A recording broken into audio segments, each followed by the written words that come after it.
Okay? I'm ready. So high-stress lifestyle, lots of problems, few solutions. That would be high stress. High stress. Lots of problems, and I don't know how to solve them. But right? each of you has within you that place, that thermostat, if you will, that once we bust that level, that last straw that broke the camel's back, we get into overwhelm or crisis. Right. So crisis is the point at which you no longer have the resources to cope, and now you go nuts. Right. We've heard of people storming off the job. We've heard of people breaking things. They don't care. They're in such a level of overwhelm that they've lost it. Yes. Okay? And some of those terms are? Going postal, going bananas, losing it. There's a couple other ones that they don't come right to my mind. Yeah. Those are the big ones. And as Carrie's going to point out here, stress is not all the same because there's two types of stress. Right. One is?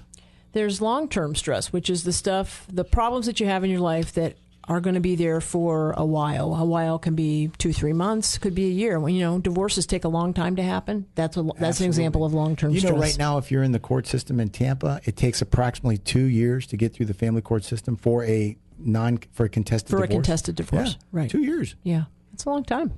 So you have long-term. And the other type are your day-to-day, short-term stresses, which are a lot of the day-to-day stuff. Kids are sick, flat tire. I got a flat tire. I have a doctor's appointment. I'm running late. Those are day-to-day stresses. So what we see when people come through our clinic, they most typically have a lot of the long-term stuff, which is I'm getting a divorce, I've lost my job, I can't afford my car. I can't afford you. I can't afford my partner.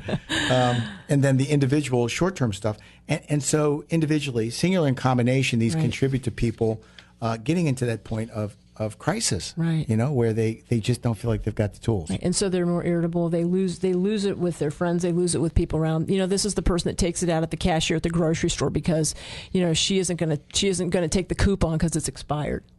Wow. Hello, and it's not the coupon; it's all the other stuff in the person's life, and the coupon is just the one more thing. So even though stress tends to erode us, it really isn't enough for us to just say that this is all there is to it. Because what we are concerned here, as we've worked you through all these different concepts, is you understand the concept of triggers. Right. Triggers. Ooh, we haven't used that word yet. Triggers.